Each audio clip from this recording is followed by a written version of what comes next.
आज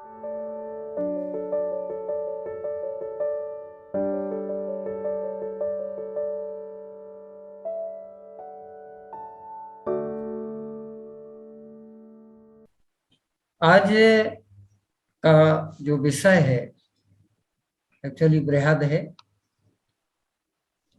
अपने भौतिक शरीर के भीतर जो दूसरे शरीर हैं उनके बारे में चर्चा का विषय है। और दूसरा आगे जाके असाध्य रोगों के बारे में भी चर्चा है, उनकी चिकित्सा के बारे में भी चर्चा है। तो बहुत सारी चीजें हैं। तो सबसे पहले ये बता दें कि जो अपना भौतिक शरीर है, जिसे अपन फिजिकल बॉडी कहते हैं, भौतिक शरीर जो 5 तत्वों से बना हुआ है और इन 5 तत्वों की ही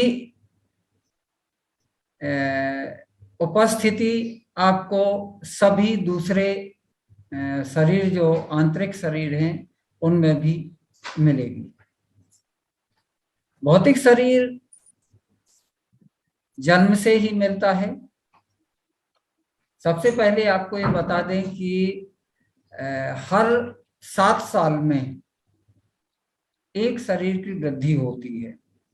जो अपने 7 शरीर हैं उनकी वृद्धि जाके 49 साल तक होती रहती है, निरंतर चलती रहती है।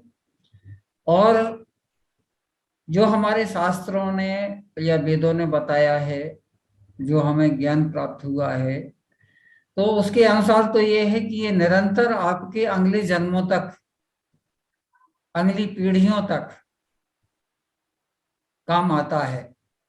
जिस शरीर पर आप पहुंच गए हैं, जो शरीर आपका जागृत हो गया है, वो इसी जन्म में नहीं बल्कि आपको अगले जन्म में भी काम आएगा और अगली आपकी पीढ़ियों को भी काम आएगा। आपके जीन्स में जो चीज होती है, पहले विज्ञान इन चीजों को नहीं मानता था कि जीन्स के द्वारा ये सारी चीजें ट्रांसमिट की जा सकती हैं। मगर अब रिसर्च के दौरान उन्होंने पाया कि हाँ, इसमें काफी सत्यता है। जो हमारे भारतीय वेदों ने कहा है कि खान पान का असर, जो आप खाते पीते हैं उसका असर आपके जीन्स पे पड़ता है और वो जीन्स आप ट्रांसमिट करके आपके पीढ़ियों तक ले जाते हैं। इसके लिए सबसे अच्छा उदाहरण है कि हम फिर से पुनः आयुर्वेद की तरफ चलते हैं। आयुर्वेद में जो रस, रक्त, मांस, मज्जा, ये चीजें कैसे बनती हैं, जो हम खाते हैं, जो हमारा खान पान है, उसमें रस बनता है। जो रस बनता है उससे ही रक्त बनेगा, जो रक्त बनेगा उससे ही मांस बनेगा, जो मांस बनेगा उससे ही मेद बनेगा, जो मेद बनेगा उससे ही मसल्स बनेगी, जो मसल्स बनेगी उससे ही मज्जा बनेगा, जो मज्जा बनेगा उससे ही वीर्य बनेगा, जो वीर्य बनेगा उससे ही आपके जीन्स ट्रांसमिट होंगे। तो कई अभी वैज्ञानिकों ने ये पाया है कि मनुष्यों के शरीर में कई प्रजातियों में पशुओं के जीन्स काफी मात्रा में पाए गए हैं। तो जीन्स ट्रांसमिट जो होते हैं वो पीढ़ी दर पीढ़ी चलते हैं। और जो चक्र जो अपने आत्मिक या भौतिक या सूक्ष्म शरीर जो भी जहां तक आप पहुंचते हैं, जो जागृत हो जाता है, तो उसमें काफी सहयोगी होते हैं। इसीलिए आपने देखा होगा कि पीढ़ी दर पीढ़ी जो अपने यहाँ व्यवस्थाएं थी कि एक जो पंडित का लड़का है, विद्वान पंडित का लड़का है, वो कुछ ना कुछ अंश उसके लिए रहता है, कुछ ना कुछ जो है विद्वान जन्म से ही वो उसके अंदर गुण होते हैं। जैसे अष्ट वक्राचार के विषय में जिनने पढ़ा है, उनकी कहानी जिनने पढ़ी है, तो वो जन्म से ही इतने ज्यादा बुद्धिमान थे कि वो गर्भ में ही बोलने लगे थे, गर्भ में ही वो क्वेश्चन आंसर करने लगे थे पिता से। तो ये चीजें पहले साइंस विज्ञान अपना नहीं मानता था, मगर अब मानने को मजबूर हो रहा है। धीरे धीरे विज्ञान उसी स्थिति में पहुंचेगा जो अपने वेदों ने बताया है। तो सबसे पहले बता दें कि जो फिजिकल बॉडी होती है, भौतिक शरीर जो होता है, भौतिक शरीर जन्म से ही होता है, और ये अपने पूर्वजों से जो जीन्स अपन को मिले हैं, ट्रांसमिट होके जो एनर्जी आई है, अब वो किस शरीर पर तक वो उन लोगों ने ट्रांसमिट किया है, तो उसका काफी प्रभाव पड़ता है उसमें। अपन को कम मेहनत में जल्दी उस शरीर की जागृति हो जाती है, उस शरीर का उपयोग होने लगता है। मगर जो बच्चा पैदा होता है, या वो किसी का भी हो, चाहे जानवर का हो, चाहे पशु पक्षियों का हो, चाहे मनुष्य का हो, वो पहले शरीर का सेम एक जैसा ही उसका प्रभाव होगा। वो पहले शरीर स्थूल शरीर पे ही रहेगा 7 साल तक। 7 साल के बाद जो दूसरा शरीर है, एथरिक बॉडी, वो डेवलप होती है, आकाश शरीर, जिसे अपन भाव शरीर भी कहते हैं। तो जब भाव शरीर जागृत होता है, पहले शरीर में क्या है कि आपको मात्र इतना अनुभव होता है कि हमें भूख लगी है, प्यास लगी है, या जो हमारी कर्म इंद्रियां हैं और ज्ञान इंद्रियां हैं, वो काम करने लगती हैं। वो सभी की है, चाहे आप किसी भी जानवर को देख लें या आदमी को देख लें, जो पहले ही शरीर पर रोक के रह जाता है, वो अपनी जिंदगी पूरी उसी तरह जीता है जिस तरह एक जानवर जीता है। उसके अंदर मनुष्यता या मनुष्य होने के कोई लक्षण दिखाई नहीं देते। बहुत सी प्रजातियां हैं, बहुत से लोग हैं जो इसी शरीर पर रोक के रह जाते हैं। भाव शरीर में बहुत कोशिश करने के बावजूद भी ही पहुंच पाते हैं, जबकि ये प्रक्रिया निरंतर चलती रहती है, और भाव शरीर जागृत होता ही है सभी का। मगर वो किस परिस्थितियों में है, किस स्थितियों में है, कितना जागृत हो पाया है, कितना वो अंदर झांक पाया है। पहला शरीर जो होता है, यदि हम मैन हैं, पुरुष हैं, तो पुरुष का, और दूसरा शरीर जो होता है वो स्त्री का, पुरुष के लिए, और स्त्री के लिए वह पुरुष का शरीर होता है। इसीलिए आपने देखा होगा कि जो पहला फिजिकल बॉडी है, वो जो पहली फिजिकल बॉडी पुरुष की है, उसके जो पीछे छुपा हुआ भाव शरीर है, वो स्त्री का होगा। और स्त्री में ठीक उल्टा होगा, उसका पहला शरीर स्त्री का होगा और दूसरा भाव शरीर पुरुष का होगा। इसलिए आपने देखा होगा कि लंबे संघर्ष के लिए स्त्रियां ज्यादा उपयुक्त होती हैं पुरुष की अपेक्षा, क्योंकि पुरुष के अंदर जो दूसरा शरीर है वो स्त्री का शरीर होता है, कोमल शरीर होता है, और जो स्त्री के अंदर दूसरा शरीर है वो पुरुष शरीर होता है, स्ट्रॉन्ग शरीर होता है। तो चाहे आप बीमारियों को ले लें या चाहे संघर्ष को ले लें, जहाँ पे बात आती है, तो वही ठीक बीमारी यदि पुरुष को होगी तो वो जल्दी टूट जाएगा, और स्त्री को होगी तो वो ज्यादा समय तक उसे झेल सकती है, ज्यादा समय तक उसे बर्दाश्त कर सकती है। क्योंकि दूसरा शरीर उसका जो है, जो उसके पीछे छुपा हुआ शरीर है, भौतिक शरीर के पीछे जो उसका भाव शरीर छुपा हुआ है, वो ज्यादा होता है।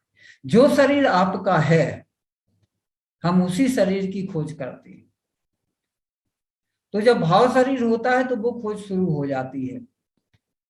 जो दूसरा शरीर आपके भीतर है, हम उसी तरह की स्त्री की या उसी तरह के पुरुष की खोज में लग जाते हैं, और वहां पे जो है प्रेम, घृणा, दर्द, ये चीजें अनुभव होने लगती हैं दूसरे शरीर में।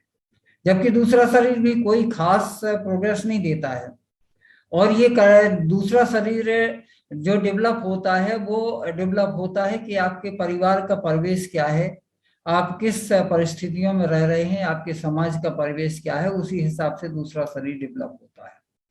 इतना तक कि तीसरा शरीर भी उसी परिवेश में टच किए रहता है। तो जो दूसरा शरीर भाव शरीर है, इसको एथरिक या आकाश शरीर भी कहते हैं, जबकि इसका आकाश तत्व से कोई लेना देना नहीं होता है। इसका जो तत्व है, पहले शरीर का तत्व है, वो पृथ्वी तत्व है, और दूसरे शरीर का जो तत्व है वो वाटर तत्व है, पानी है। इसका एथरिक या आकाश तत्व से लेना देना नहीं होता है, मगर इसको कहते आकाश तत्व है, चूंकि भाव शरीर है। इसके अंदर भावनाएं जो होती हैं वो वासनाएं जागृत होती हैं। जो आदमी इस शरीर पर रुक के रह जाता है उसको ऐसे एंजॉय के अलावा और लाइफ में कुछ भी आगे देश और दुनिया की चिंता नहीं होती है। राष्ट्र कहाँ जा रहा है, परिवार कहाँ जा रहा है, और समाज कहाँ जा रहा है, उससे कोई लेना देना नहीं। उसका मात्र ये रहता है कि हमें अच्छा खाने को मिलना चाहिए, जीभ के लिए अच्छा स्वाद मिलना चाहिए, आंखों को अच्छा देखने के लिए मिलना चाहिए, खूबसूरत दृश्य हो, घूमना फिरना मौज मस्ती करना, वहीं तक सीमित रह जाता है। दूसरे शरीर वाला संचय की ज्यादा सोचता है, जबकि संचय कर नहीं पाता, उसकी सोच रहती है। जबकि तीसरा शरीर जो है, जो सूक्ष्म शरीर है, कारण शरीर है, एस्ट्रल बॉडी कहते हैं, वो शिक्षा के ऊपर आधारित होता है। आपकी शिक्षा कैसी है, आपकी दीक्षा कैसी है, आपका सत्संग कैसा है, उसके ऊपर आधारित होता है। वहां पे तीसरे शरीर में मैच्योरिटी आने लगती है। दूसरे शरीर तक कोई मैच्योरिटी नहीं होती है, कोई मानसिक वो नहीं होता है। सब कुछ जो है वो अनुभव और उसके ऊपर इमिटेशन के ऊपर चलता है, देख देख के चलता है कि दूसरे की नकल करना, दूसरे के इमिटेशन पे आधारित रहता है।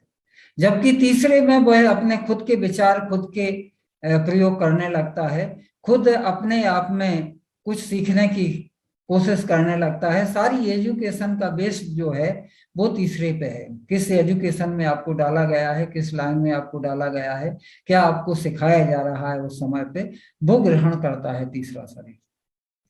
और ये तीसरा शरीर जो शुरू होता है वो 14 साल की उम्र के बाद होता है, वो 21 साल तक होता है, जो परिपक्वता लाता है। आपको निर्णय करने की क्षमता देता है, आपको विचार करने की क्षमता देता है, आपको भले बुरे का अच्छा ज्ञान, भले बुरे का ज्ञान दूसरे शरीर में भी होता है, मगर उतनी परिपक्वता नहीं होती है, दूरदर्शिता नहीं होती है।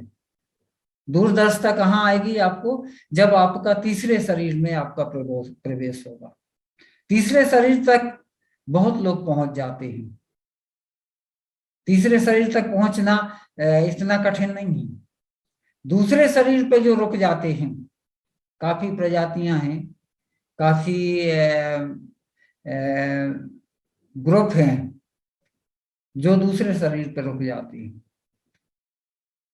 हिंसात्मक हो जाते हैं, पशुओं की तरह प्रवृत्ति हो जाती है, और अपनी वासना के लिए वो कुछ भी कर सकते हैं, अपने भोजन के लिए कुछ भी कर सकते हैं। जैसे जानवरों ने अपने भोजन के लिए हंटिंग करने का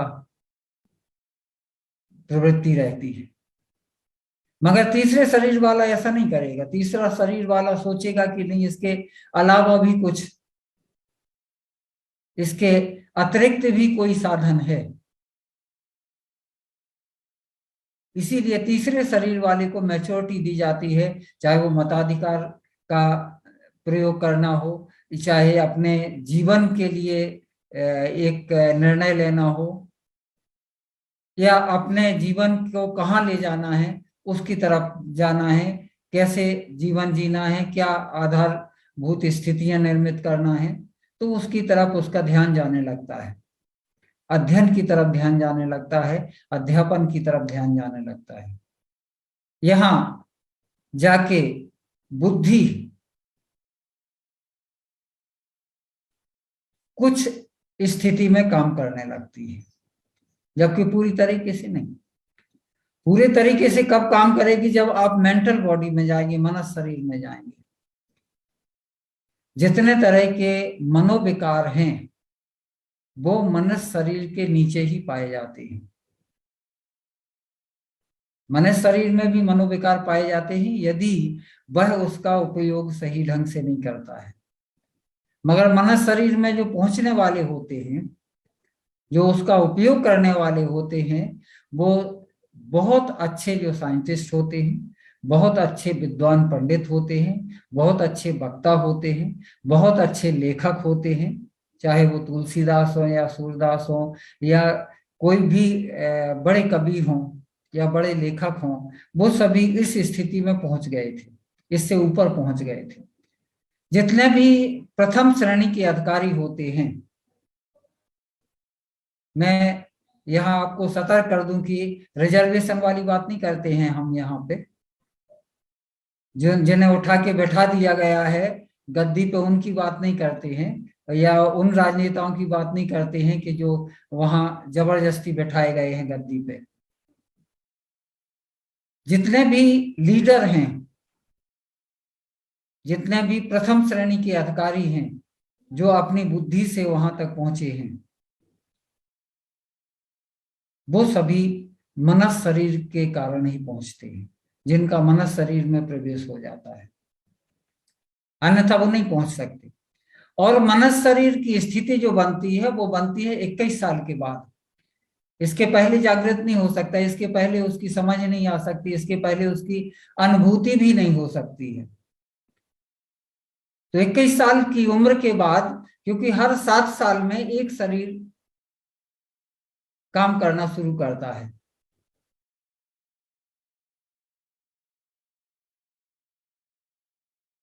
इन सब का चक्रों से भी बहुत गहरा संबंध होता है। जैसे मूलाधार पहले स्वाधिष्ठान दूसरे शरीर के लिए, तीसरे शरीर के लिए मणिपुर और चौथे शरीर के लिए अनाहत। जब मनस शरीर में पहुंचता है आदमी, अनाहत शरीर में पहुंचता है, तो उसके अंदर करुणा होती है, दूसरे के दुख दर्द को समझने की, उसको मदद करने की एक प्रवृत्ति बन जाती है। उसके अंदर जो भाव पैदा होते हैं वो मानवता के भाव पैदा हो जाते हैं।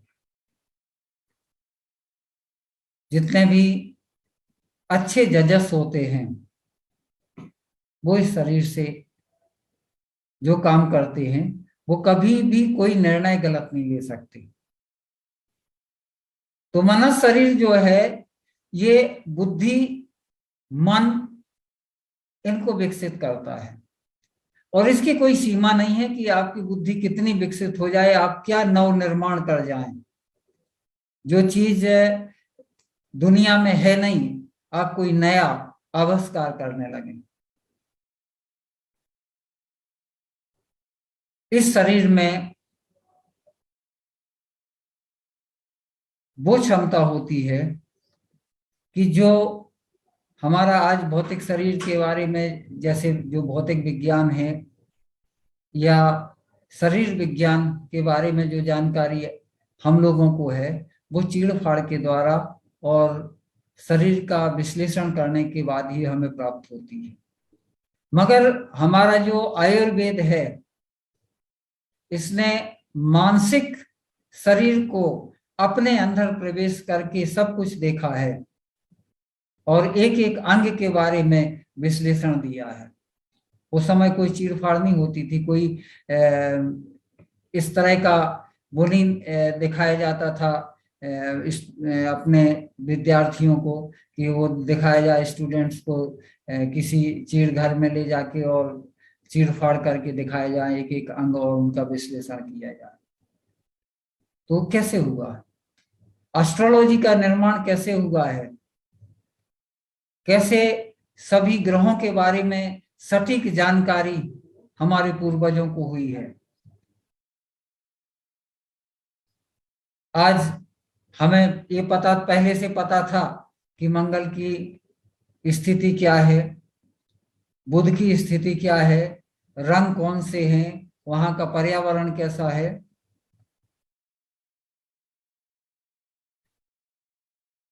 जिसे साइंस अब पुष्टि कर रहे हैं। युग सहस्त्र योजन पर भानु, तुलसीदास जी ने कब लिखा है हनुमान चालीसा को? उस समय यहां से सूर्य की दूरी लिख दी थी। क्या तुलसीदास नापने गए थे? क्या तुलसीदास के पास में कोई यंत्र था जिससे उन्होंने दूरी का पता लगा लिया था? वो यंत्र यही था। मनः शरीर, उनका मनस शरीर जागृत था, तो उनके लिए कोई दूरी मायने नहीं रखती थी। किसी ग्रह पे की सिचुएशन को देखना उनके लिए कोई भी दुर्लभ बात नहीं थी। इसमें, इस शरीर में से चमत्कार, जिसे अपन चमत्कार के रूप में जानते हैं, उसकी उत्पत्ति होती है। जबकि योग में और अध्यात्म में चमत्कार के लिए कोई जगह नहीं है, सब कुछ जानकारी है। जो आपको जानकारी नहीं है वो आपको चमत्कार दिखता है। जब आपको उसकी जानकारी हो जाती है तो वो चमत्कार खत्म हो जाता है। एक छोटे बच्चे को आप साइकिल चला रहे हैं तो उसे चमत्कार दिखता है, कैसे चलाते हैं आप, और जब वो खुद चलाने लगता है तो वो चमत्कार उसके लिए खत्म हो जाता है। हर वह काम जो बड़ा व्यक्ति करता है वो छोटे बच्चे के लिए चमत्कार है, मगर जब वो बड़ा हो जाता है, उसी को सीख जाता है, तो वो चमत्कार उसके लिए खत्म हो जाता है। तो कोई भी चीज चमत्कार नहीं होती है दुनिया में, सब अपने अनुभव की कमी होती है। जिसके जितना अनुभव होता चला जाता है उतना ज्यादा आपके लिए चमत्कार खत्म होता चला जाता है। तो ये जो सूक्ष्म शरीर है अपने, इनकी बहुत ज्यादा संभावनाएं होती हैं कि आप कहाँ तक क्या क्या ले जा सकते हैं और कहाँ तक उसका उपयोग कर सकते हैं, उसकी कोई सीमाएं नहीं है। खासकर मेंटल शरीर की तो कोई सीमा नहीं है। मेंटल बॉडी जो होती है अपनी, मनस शरीर होती है, इसकी कोई सीमा नहीं है कि आप किस स्थिति तक पहुंच जाएं। भगवान बुद्ध, कृष्ण, इसकी ऊपर की स्थिति पे पहुंचे थे। मेंटल शरीर को इन्हें इतना उपयोग कर लिया था कि ये जो है आत्म शरीर पे पहुंच गए थे।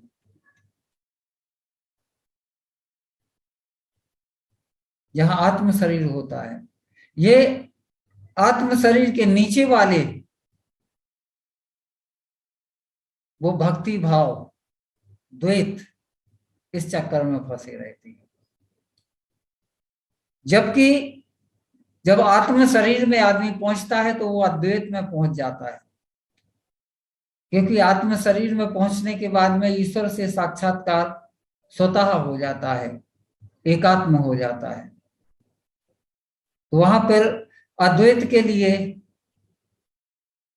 द्वैत के लिए कोई जगह नहीं बचती, वहां अद्वैत में प्रवेश होता है। वहां किसी भी तरह का धर्म, किसी भी तरह का की भिन्नता नजर नहीं आती। आत्म शरीर, अभी जैसे 100 अवलोकन सत्र जो चल रहा है, क्या है ये? आत्म शरीर में प्रवेश की विधियां हैं। सबकी समझ में नहीं आएगा ये, क्योंकि जो मेंटल शरीर में भी नहीं पहुंचे हैं, मानसिक शरीर में भी नहीं जो पहुंचे हैं, वो कैसे समझ पाएंगे कि स्वावलोकन है क्या। जो दूसरे शरीर पे भी अटके हैं तो उन्हें तो अपने खाने पीने और सैर सपाटा करने से ही फुर्सत कहाँ है। उन्हें तो अपना आराम देखता है। वो अपनी फिजिकल बॉडी, भौतिक सुख में ही सारा सुख मान बैठती है। तो ये जो विषय है स्वावलोकन का, ये कहाँ से शुरू होता है? जब आप मेंटल बॉडी में जी रहे होते हैं। मेंटल बॉडी से ऊपर उठने के लिए स्वावलोकन है। स्वावलोकन, खुद को देखना, खुद को पहचानना, हु आई एम। ये सब ने देखा हुआ है। तुलसीदास ने खुद को देखा हुआ है, सूरदास ने खुद को देखा हुआ है, बुद्ध ने खुद को देखा हुआ है, तब वो इस स्थिति में पहुंच पाए। हम आप में से हजारों लोग ऐसे हैं जिनने खुद को देखा हुआ है, जिन्हें दुनिया से कोई मतलब नहीं रह जाता है। उनके ऊपर किसी भी तरह का किसी भी चाहे वो कर्म इंद्रियां हो या ज्ञान इंद्रियां हो, उनका प्रभाव उन पे हावी नहीं होता है, वो बस में नहीं होने कर पाती, बल्कि उनके बस में वो काम करने लगती हैं। जब आपका आत्म शरीर में प्रवेश होता है, जब आप ये समझ जाते हैं कि आप क्या हैं, कौन हैं, जब तक आप अपने आप को आत्मा से अलग समझते रहेंगे, जब तक अपने आप को आप एक शरीर समझते रहेंगे, तब तक ये भावना ही पैदा नहीं हो सकती। एक स्पेस है, उसमें आपने एक मंदिर बना दिया या एक घर बना दिया, घर के अंदर 4 कमरे बना दिए, उन कमरों का नाम दे दिया कि ये किचन है, ये बेडरूम है, ये जो है अपना अध्ययन का स्थान है, ये भगवान के लिए एक छोटा सा मंदिर उसी में है, तो ये पूजा घर हो गया। ये नाम किसने दिया? आपने दिए, आपने ही उस 4 दीवारी को बनाया है। यदि उस 4 दीवारी को आप खत्म कर देते हैं तो क्या बचता है? एक स्पेस बचता है, उसका कोई नाम नहीं है। हमें आपने नाम दिया है, गुरुजी नाम आपने दिया है, जमुना नाम आपने दिया है। ये नाम किसको दिया है? आत्मा को नहीं दिया है, जो स्थूल शरीर है इसका नाम है। और जब हम स्थूल शरीर से अपने अंदर के शरीर में झांकने लगते हैं, अपने अंदर के शरीर को जानने लगते हैं, तो वहां नाम की आवश्यकता नहीं होती, वहां कोई नाम नहीं है। अभी तो आपने अपनी योग्यता के अनुसार आपने आपने देखा कि ये किस श्रेणी में है, उस हिसाब से आप नाम देते चले जाते हैं। मगर वहां की जो एक श्रेणी है, वहां पे आदमी धीरे धीरे जाके बेनाम हो जाता है,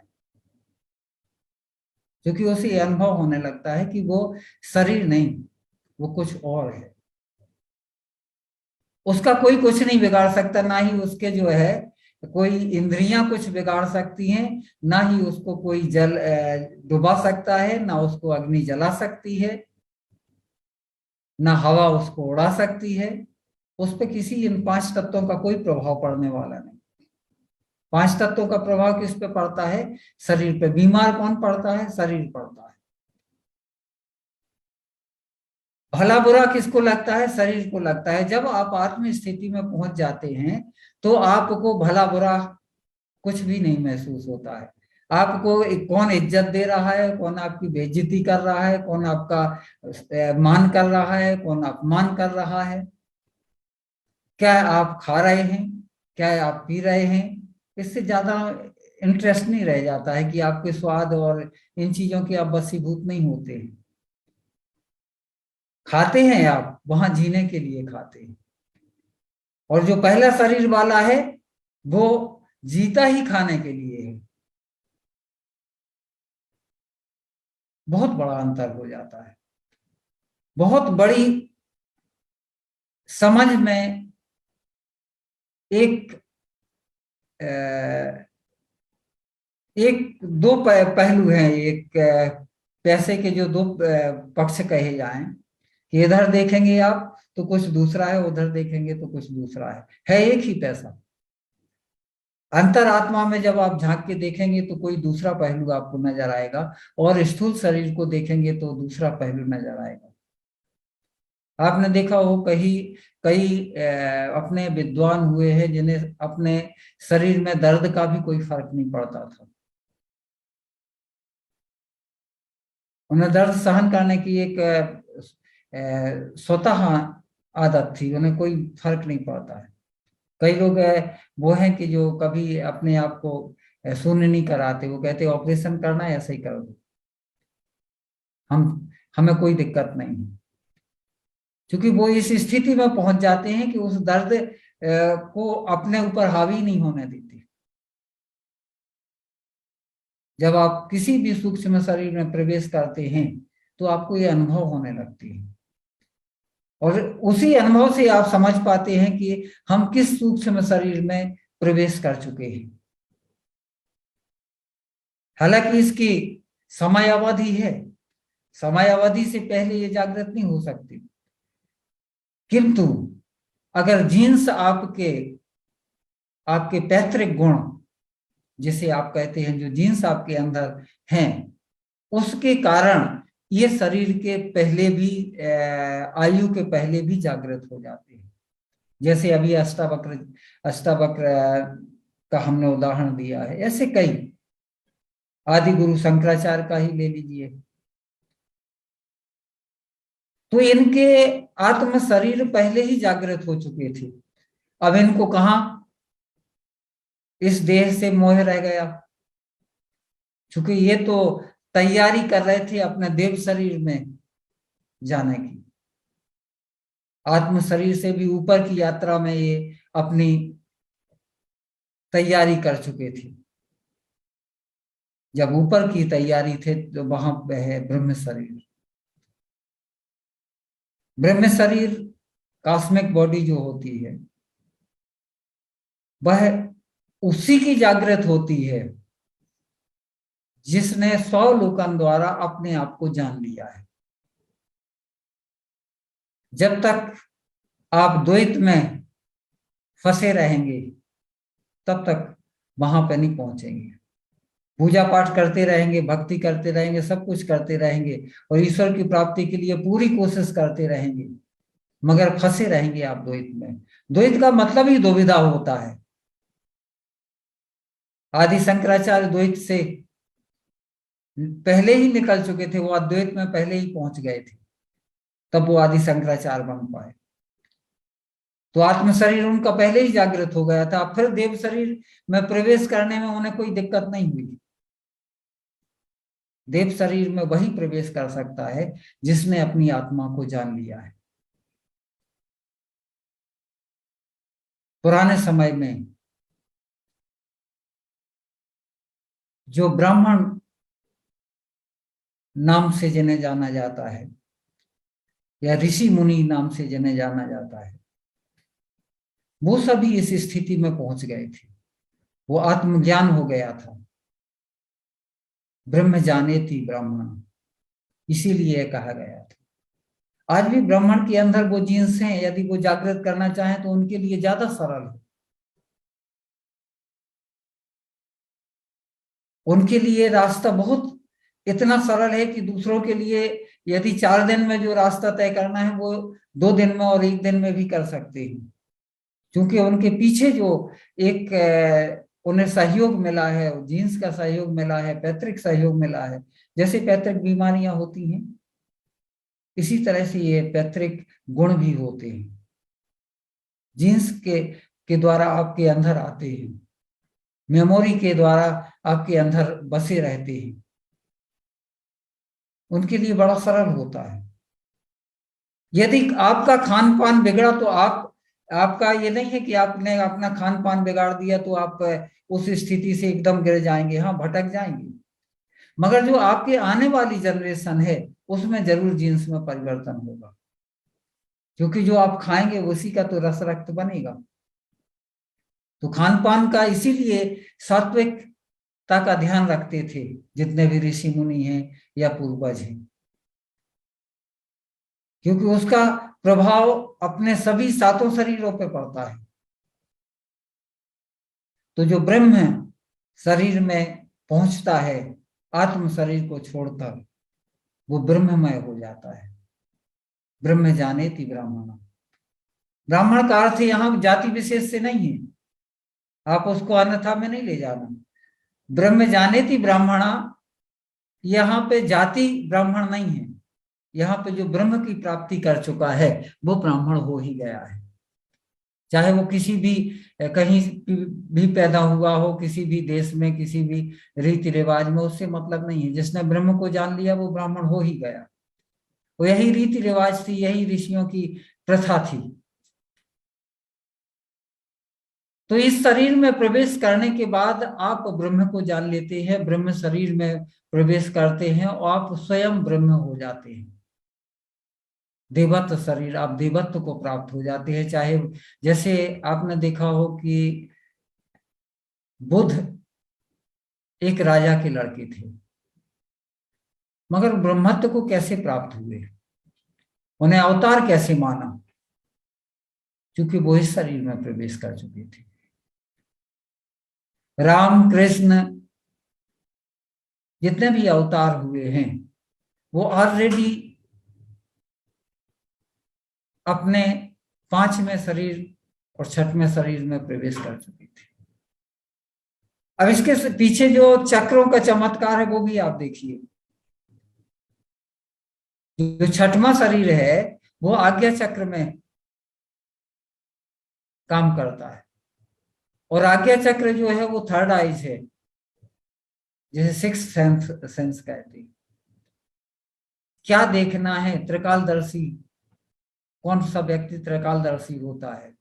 जब वो 6वें शरीर में पहुंचता है। 5वें शरीर वाले के लिए 6वां शरीर एक चमत्कार है, क्योंकि उसे टेलीपैथी भी आती है, उसके अंदर सम्मोहन शक्ति भी है। ईश्वर के अंदर क्या है? बुद्ध के अंदर क्या था? कृष्ण के अंदर क्या था? हम आप उनके अनुयायी कैसे हो जाते थे? जो सामने आया वो सम्मोहित हो जाता था। मगर हाँ, कुछ लोग ऐसे थे कि जो सम्मोहित नहीं हो पाए थे। कृष्ण के भी कुछ दुश्मन थे, वो सम्मोहित नहीं हो पाए थे। इसलिए सम्मोहित नहीं हो पाए थे कि वो पहले ही शरीर पर रुके हुए थे, और जो पहले दूसरे शरीर पे रुका हुआ है उसको सम्मोहित करना या उसको समझाना या उसके लिए कुछ करना बड़ा मुश्किल होता है। सठ सुधरह सतसंगत पाए। सठ जो है वो तीसरे शरीर तक आ जाता है। तो मूरख हृदय नचेत, जो गुरु मिलय विरंच सम। जो दूसरे शरीर पर रुक के रह जाता है उसको मूर्ख की ही उपाधि दी गई। तो उसे अगर विरंच ब्रह्मा भी समझाने को बैठ जाएं तो उसकी समझ में नहीं आएगा, उसे चेतना जागृत नहीं होगी। क्योंकि चेतना कहां से जागृत होगी? चेतना जागृत तो होती है तीसरे शरीर पे। चेतना का जो आधारभूत है वो तीसरा शरीर है। अब आप तो दूसरे ही पे रुक के रह गए, तीसरे पे पहुंचे ही नहीं। आपने कोई शिक्षा दीक्षा ली ही नहीं। वो शिक्षा दीक्षा स्कूली शिक्षा दीक्षा हो या गुरु की शिक्षा दीक्षा हो या शक्तिपात हो, ये सब तीसरे ही शरीर पे घटित होती है। चौथे शरीर को तो आपको अपने स्वतः ही बढ़ाना पड़ता है। 5वां और 6वां तो बहुत दूर है। वहां से तो आपकी यात्रा खुद की ही शुरू होती है। 100 लोकन आपको खुद ही करना पड़ेगा, उसका नाम ही 100 है, खुद। ये नहीं है कि दूसरा आपके लिए देख के बता दे। यहाँ ना तो आपके लिए शास्त्री काम कर पाएगा, ना आपके लिए हस्तरेखा विज्ञान काम कर पाएगी कि वो आपको बता दे, ना ज्योतिष काम कर पाएगी। उसके लिए आपको खुद ही सब कुछ देखना पड़ेगा, अपने आत्मदर्शन खुद ही करना पड़ेगा। जब उस स्थिति में आप पहुंच जाते हैं तब कहीं आप पहुंचेंगे ब्रह्म को जानने के लिए, और वहां आपका ब्रह्म शरीर जागृत होगा। जब ब्रह्म शरीर जागृत होगा तो आप स्वयं ब्रह्म बन जाएंगे, और जब आप स्वयं ब्रह्म बन जाएंगे तो फिर रहता क्या है? 7वां, जो सहस्त्रागार चक्र की स्थिति बनती है। 7वां शरीर जो है वो बॉडीलेस बॉडी है, कॉस्मिक निर्माण, बॉडीलेस बॉडी। वहां पे कोई बॉडी नहीं, वहां पे कोई चिन्ह नहीं है, वहां पे रियल स्पेस है। अब आप देखिए, जब कुछ नहीं है तो ना कुछ पाने के लिए हमें इतनी यात्रा करनी पड़ती है। शून्य में जाने के लिए ही हमें इतनी यात्रा करनी पड़ती है। मगर हाँ, आनंद तो वही है जिसे परमानंद कहते हैं, जिसे परमहंस गति कहते हैं। जब आप ईश्वरमय हो जाएंगे, ये 7 शरीर ब्रह्मांड है आपके अंदर। जो आप बाहर देखते हैं, बाहरी दुनिया में आप जो देखते हैं, वो सब आपकी भीतरी दुनिया में है। जितने चमत्कार, जितने कुछ, जितने आनंद, जितने स्रोत बाहरी दुनिया में हैं, उससे कहीं 1000 गुने स्रोत आपके अंदर की दुनिया में। जितनी आप खोज करेंगे, जिन खोजा तिन पाइया गहरे पानी बैठ, खोज आपको करनी पड़ेगी। आपके लिए दूसरा खोज नहीं कर सकता, आपके लिए दूसरा मेहनत नहीं कर सकता, आपको दूसरा रोशनी नहीं दिखा सकता। वह कितनी देर दिखाएगा? जब तक आपको जागृति नहीं आएगी, जब तक आप देखने के स्थिति में नहीं आए। एक दिए से दूसरे दिए को जलाया जाता है, मगर जलेगा वो दूसरा ही दिया। एक दिए की रोशनी में दूसरा दिया काम नहीं कर सकता, ना वो दूसरे को रोशन कर सकता है, उसे खुद ही जलना होगा। इसीलिए तप बहुत जरूरी है, सतत प्रयास बहुत जरूरी है, और ये मार्ग कठिन नहीं है। जिसे एनलाइटमेंट कहते हैं, वो सातवां शरीर है। एनलाइटमेंट ये भी नहीं है कि एनलाइटमेंट जिसको हो गया है वो आपको अलग देखे कि भाई उसकी रोशनी अलग आ रही है, उसकी चमक धमक अलग है। हाँ, उसमें सहजता आ जाती है, सहानुभूति आ जाती है, वो उतना ही साधारण हो जाएगा, वो व्यक्ति उतना ही सहज हो जाएगा। जितने भी पहुंचे हुए संत हैं, उनके अंदर सहजता मिलेगी, दिखावा नहीं मिलेगा। वो दिखावे से दूर हो जाते हैं, सुख दुख से दूर हो जाते हैं, घृणा से दूर हो जाते हैं। उनकी दृष्टि में चाहे वो पशु पक्षी हो, हर आदमी ईश्वर का अंश है। ईश्वर के रूप में वो हर वस्तु को देखने लगते हैं। हम आप जानते हैं कि ईश्वर को ऑमनी प्रेजेंट, हर जगह कण कण में ईश्वर का वास मानते हैं। ये मान्यता ही नहीं है, कण कण में ईश्वर की का वास है। और ये एटमिक एनर्जी ने सिद्ध भी कर दिया है कि हाँ, कण कण में वो शक्ति है। कोई भी कण, कोई भी चीज विश्व में जो हम देखते हैं, वो अनर्थ नहीं है, उसका कहीं ना कहीं कोई अर्थ है, कहीं ना कहीं कोई उपयोग है। हमारे जीवन में उसका बहुत बड़ा सहयोग है। हमारा जीवन है, उसके पीछे हर एक पेड़ पौधे से लेके कीट पतंग से लेके सभी का, एक वृक्ष की एक पत्ती है तो हमारा जीवन है। अगर वो पत्ती नहीं है तो हमारा जीवन नहीं है। कौन ऑक्सीजन देगा आपको? कौन आपका कार्बन डाइऑक्साइड सोखेगा? तो वो एक पेड़ का एक पत्ता जो है, वो भी हमारे लिए बहुत महत्वपूर्ण है, उतना ही महत्वपूर्ण है जितना महत्वपूर्ण हमारा खुद का शरीर है। और ये अनुभूति कब आती है, ये समझ में कब आता है? जब आप ये यात्राएं पूरी कर चुके होते हैं। हम कितना डिस्ट्रॉय करते हैं, कितने पहाड़ों को तोड़ते हैं, कितने पेड़ों को काटते हैं, कितना नेचर को डिस्ट्रॉय करते हैं, अपने खुद के पेट भरने के लिए कितने जानवरों को मारते हैं। कोई गिनती कर किया किसी ने कभी? अपने स्वार्थ के लिए कितना कुछ कर जाते हैं। ये सारी प्रवृत्तियां अपने चौथे और पांचवें शरीर पे जाने के बाद स्वतः खत्म हो जाती हैं। जहां द्वैत से आप अद्वैत में पहुंचते हैं। शंकराचार्य पैदा ही हुए थे वो द्वैत और अद्वैत के बीच में, द्वैत में ज्यादा दिन नहीं रहे, बचपन से ही वो अद्वैत में पहुंच गए थे। उनका जो है पांचवा और छठवां शरीर जागृत हो गया था, देवत्व की स्थिति में पहुंच गए थे। तो ये सब प्रकृति की देन है। किसी किसी को सहज प्राप्त हो जाती है और किसी किसी को परिश्रम करना पड़ता है।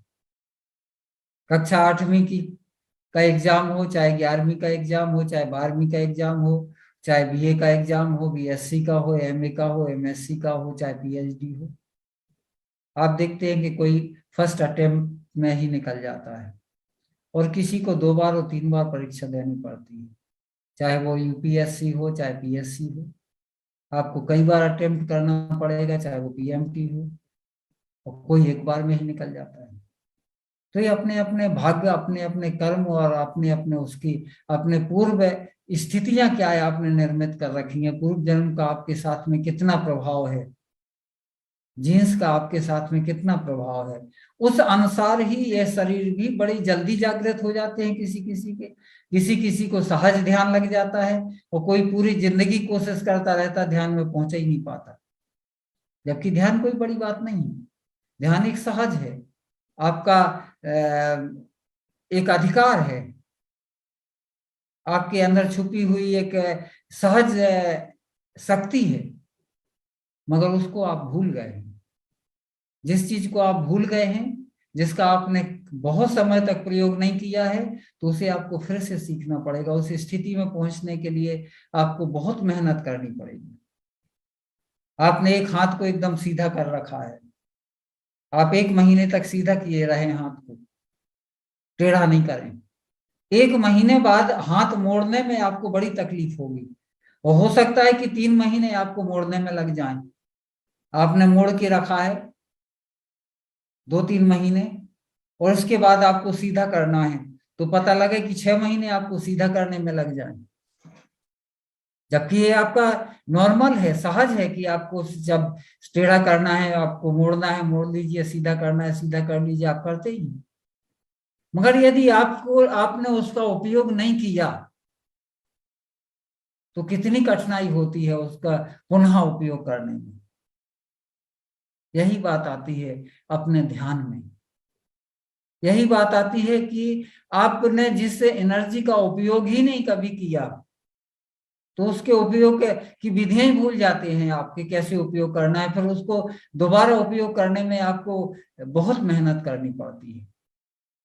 और यदि आपको बचपन से ही उसके उपयोग के बारे में बताया जाए, आप सतत उसका उपयोग करते रहें, तो आपको कोई कठिनाई होगी नहीं, क्योंकि आपकी वो आदत में बन जाएगा।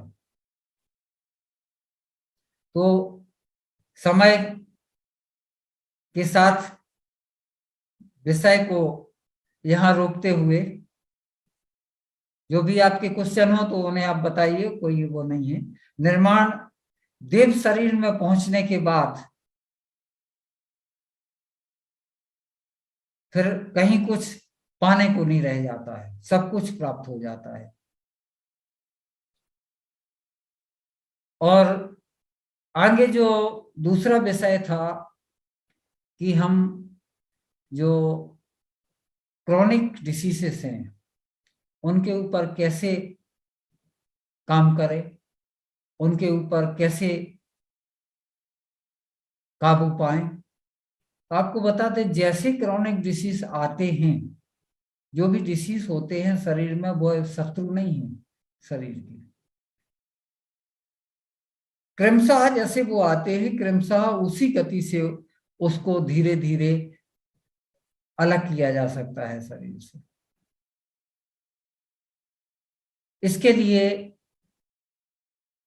आपको ये देखना है कि कौन से तत्व की कमी शरीर में है, जिस तत्व की कमी से वह बीमारी या वह रोग आपके तक पहुंच बना पाया है, किस रोग से आप ग्रसित हैं। सबसे पहले तो जो, चाहे वो आयुर्वेद हो और चाहे प्राकृतिक चिकित्सा हो, खान पान सुधारने की बहुत बड़ी आवश्यकता होती है। किसी भी तरह का ट्यूमर है या कैंसर है, वो कब डेवलप होगा, जब आपके उस पार्ट में ऑक्सीजन की कमी होगी। ये बगैर ऑक्सीजन के डेवलप होता है, जबकि अन्य सेल्स जो है, जीवित सेल्स हैं, उनके लिए ऑक्सीजन की जरूरत पड़ती है। तो जहां ऑक्सीजन नहीं होगी वहां पे ये डेवलप होंगे, रोग डेवलप होंगे। और जहां प्राणवायु होगी, ऑक्सीजन होगी, वाइटल एनर्जी होगी, वहां पे अपने स्वस्थ सेल डेवलप होंगे। और ये शरीर में कैसे डिवाइड होते हैं, ये आपको हमने पहले प्राणायाम की पद्धति बताई है कि कैसे आप शरीर में आप पंचवायु को डिवाइड कर सकते हैं। पेट, खान पान, इस पे ध्यान रखने से यदि आपका पेट साफ रहता है, कॉन्स्टिपेशन नहीं है, तो ज्यादातर बीमारियां अपने आप ठीक हो जाती हैं। अपने यहाँ मां का रूप कहा गया है हर को, और हर एक ऐसी दवा है कि हर आदमी जानता है, हर घर में पाई जाती है, मगर उसका उपयोग हम नहीं कर पाते। हर बहेड़ा आंवला, ये 3 चीजें ऐसी होती हैं कि जिनका उपयोग जीवन में किसी बीमारी को आने ही नहीं देता है। चाहे वो जोड़ों का दर्द हो, चाहे वो कोई बीमारी हो, चाहे पेट की बीमारी हो, चाहे किसी भी तरह की बीमारी। हर से दुगना बहेड़ा और बहेड़े से दुगना आंवला, इसका कॉम्बिनेशन होता है। और इनको अलग अलग भी ले सकते हैं, जरूरी नहीं है कि एक साथ ही ले, इसको त्रिफला बना के ही ले। हर का प्रयोग तो हर आदमी को करना चाहिए, घर में भूंज के रखना चाहिए और बच्चों तक को कराना चाहिए। जी, तो हमारे साथियों से निवेदन है कि जो भी प्रश्न करना चाहें अपना हैंड रेस करिए और आप गुरुजी से प्रश्न कर सकते हैं। चलिए गुरुजी, बहुत बहुत धन्यवाद आप लोगों का जो हमको अपनी बात रखने का इस प्लेटफॉर्म में मौका दिया, और हमको यहाँ से बहुत अच्छे ज्ञान की बातें मिल रही हैं जो कि हमारे जीवन में काम भी आ रही हैं। गुरुजी, जब आपने बताया था अपना ध्यान करने के लिए, तो गुरुजी मैं जब ध्यान करता हूँ तो सुबह टाइम में अपना ब्रह्म मुहूर्त में 5 बजे उठ के नहा धो के, तो गुरुजी मैं ध्यान तो करता हूँ, लेकिन मेरे जो दिमाग में इधर उधर की बातें आती है ध्यान करते समय में। अगर मैं कोई पूजा भी करता हूँ, महामृत्युंजय जाप भी करता हूँ, तो उसमें भी मैं तब बोल तो रहा हूँ मुंह से, लेकिन जो है अंदर माइंड से कोई ना कहीं नेगेटिव जो बातें हैं वो दिमाग में चलती रहती हैं। तो मैं उनको कैसे दूर कर सकता हूँ, इस मार्गदर्शन करें गुरुजी। देखिए, जो श्वास प्रक्रिया है, 14 श्वास 1 मिनट में होती है, तब वो 13 1 सेकंड में थॉट्स दिमाग में विचार आते हैं, और ये 13 विचार 1 सेकंड में आते हैं। अब बताइए आप 1 मिनट में कितने विचार आते होंगे जब आपकी श्वास 14 होती है। इसी तरह जब आपकी श्वास 10 होंगी तो 9 आएंगे 1 सेकंड में, 5 होंगी तो 4 आएंगे, और जब आप एक श्वास पे पहुंच जाएंगे तो विचार शून्य हो जाएगा। तो इसमें श्वास को गहरा और श्वास के ऊपर ध्यान देना, श्वास को गहरा ले जाना, और उसे एक प्राणायाम की पद्धति में सांस को लेना। जब आप ध्यान करते हैं तभी ध्यान में पहुंचते हैं, और यही स्थिति जो होती है वो ध्यान में जाने की होती है। गुरुजी, बहुत बहुत सादर प्रणाम आपको, और टीम को भी बहुत बहुत साधुवाद कि उन्होंने आज इतना अच्छा सेशन रखा। गुरुजी, मेरा प्रश्न ये था कि साधक तो मैं हूँ, आपने ये जो 7 बॉडीज बताई हैं, तो इसमें आखिरी की एक तो 2 बॉडीज जो हैं, एक ब्रह्म शरीर और एक जो लास्ट जिसको आपने बॉडी लेस बोला है, इनका थोड़ा हिंदी इंग्लिश और बता दीजिए कि इनको क्या बोलेंगे। स्पिरिचुअल बॉडी तक तो समझ में आ गया था, ब्रह्म शरीर को क्या डिवाइन बॉडी बोलेंगे जी? और लास्ट वाला निर्माण शरीर, मोक्ष, निर्वाण बॉडी शरीर। Less body. अच्छा, तो अब गुरुजी मेरा क्वेश्चन ये है कि ये 7 बॉडीज जो हम इसी जन्म में देख रहे हैं, तो क्या ये मानव शरीर में रहते हुए ही देख सकते हैं या इसके लिए कोई और अवस्था प्राप्त करनी पड़ेगी? इसी शरीर में रहते हुए देख सकते हैं, इसी शरीर में रहते हुए इसकी अनुभूति होती है, क्योंकि अनुभूति करने के लिए तो शरीर चाहिए ही है। हाँ, और जब शरीर नहीं होगा तो अनुभूति किस चीज की होगी? अनुभव तो शरीर ही करता है। अच्छा, क्योंकि क्या है कि जब आप, तो ये जो 7th बॉडी जो आप बता रहे हैं, ये तो हर किसी को पाना बहुत कठिन काम है, तो ये तो मिलेगी नहीं, तो फिर उसका अनुभव कैसे होगा? देखिए, ये सतत प्रयास से कुछ भी पाया जा सकता है। ये जरूरी नहीं है कि जो आपका प्राइमरी टीचर है वो वहां का जज बन जाए, मगर उसका स्टूडेंट हो सकता है कभी जज बन जाए। तो ये जरूरी नहीं होता है कि एक गुरु है, यदि वो नहीं पहुंच पाया है उस पे तो उसका स्टूडेंट नहीं पहुंचेगा। अच्छा। तो उसका अनुयायी भी पहुंच सकता है। ये सतत प्रयास होता है। और जो एक दूसरे को रिसर्च करने के लिए सौंप जाते हैं कि ये काम हम नहीं कर पाए, अब आगे का काम तुम देखो, है ना। तो इस तरह से ये एक्चुअली सतत प्रयास चलता रहता है। और यदि आदमी चाहे तो क्या नहीं कर सकता। नहीं, आज एक वाकया हुआ मेरे साथ कि आपको जब ज्ञान ज्यादा आ जाता है तो वही बंधन बन जाता है, ऐसी एक धारणा हुई कि जब हम बहुत स्वाध्याय करने लगते हैं या 4 लोगों से 4 बातें सुन लेते हैं और ज्यादा ज्ञान आ जाता है तो ये ज्ञान ही जो है ये आपका बंधन बन जाता है और हम वो बात मान लेते हैं, उसके आगे फिर हम रिसर्च ही बंद कर देते हैं। एक्चुअली ये मनस शरीर तक चलता है, मेंटल बॉडी तक चलता है ये सारा। तर्क कुतर्क वितर्क ये चलते हैं मनस शरीर में। मनस शरीर के बाद में जब आत्म शरीर में आपका प्रवेश होता है तो ये सारे तर्क वितर्क वहां खत्म हो जाते हैं। अच्छा। वहां कुतर्क के लिए तो कोई जगह ही नहीं रह जाती है। अच्छा। और तर्क वितर्क भी वहां खत्म हो जाते हैं। क्योंकि वहां पे आपको द्वैत या द्वंद्व जिसे कहते हैं, या जिसे आप ये कहेंगे कि भाई कोई भी दुविधा, वो सारी चीजें खत्म हो जाती, चाहे वो द्वैत कह लो या दुविधा कह लो या द्वंद्व कह लो। तो ये सारी चीजें खत्म हो जाती हैं, स्वतः खत्म हो जाती हैं। अच्छा। वो आपके बीच में बैरियर नहीं बनती। जी जी गुरु। ये अनुभव से आपको स्वयं अनुभूति होने लगती है इन चीजों की कि ये अपने आप खत्म हो गए। बहुत बहुत धन्यवाद गुरुजी। एक चीज और बता दीजिए कि ध्यान में है तो कैसे पता चलेगा कि आपका ध्यान लग गया है? देखिए, जो आपने देखा हो कि सबसे पहले आप एक भावातीत स्थिति में पहुंचते हैं। जी। एक भाव बनता है। जैसे आपने देखा हो किसी को देव आते हैं या देवियां आती हैं, अभी नौ दुर्गा के टाइम पे आपने भाव आते देखे होंगे, है ना। तो वो एक भाव बनता है सबसे पहले तो, जिसे आप ट्रांस कंडीशन कहते हैं, ट्रांसेंडेंट कंडीशन कहते हैं। तो ये ध्यान और नॉर्मल स्थिति के बीच की अवस्था होती है। इसके बाद ट्रांस कंडीशन के बाद में जब आप नीचे उतरते हैं तो वो ध्यान में, गहरे ध्यान में पहुंचते हैं। ट्रांस कंडीशन बीच की कड़ी होती है। तो जहां ट्रांस में आप पहुंचने लगे इसका मतलब कि आप ध्यान में पहुंच रहे हैं। मतलब वहां विचार शून्य हो जाए। ट्रांस में ही विचार शून्य होने लगते हैं। ट्रांस में ही विचार शून्य होगी तब ट्रांस में पहुंचेंगे। जी जी जी। धन्यवाद गुरु जी, बहुत बहुत धन्यवाद। आपका सेशन तो ऐसा लगता कभी खत्म ही ना हो। बहुत ही अच्छी बात है, बहुत ही अच्छी जानकारी। ये खत्म होता भी नहीं है, शुरू होता है खाली। जी हाँ, बस ऐसा लगता है होता है और ये चलता ही रहता है जीवन भर। हम भी किसी ना किसी उसमें चलते ही रहते हैं सेशन में। ऐसा नहीं है कि हम भी आप लोगों से काफी चीजें सीखते ही रहते हैं। जी, हमें भी कुछ सीखने को मिलता है आप लोगों से। तो गुरुजी मैं एक क्वेश्चन करना चाहती हूँ कि ध्यान को हम विचार शून्य कहते हैं, आपसे सुन रहे हैं, और कहीं हमने पढ़ा है कि ध्यान एक जागरूकता की भी अवस्था होती है, मतलब हम उसमें जागरूक हो जाते हैं।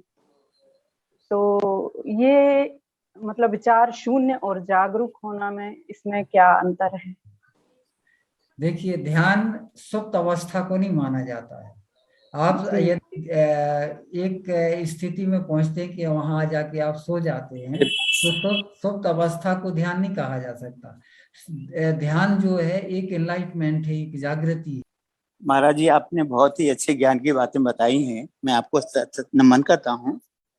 लेकिन ये सब बातें सब थ्योरेटिकल हैं जो आपने विभिन्न किताबों से याद की हैं।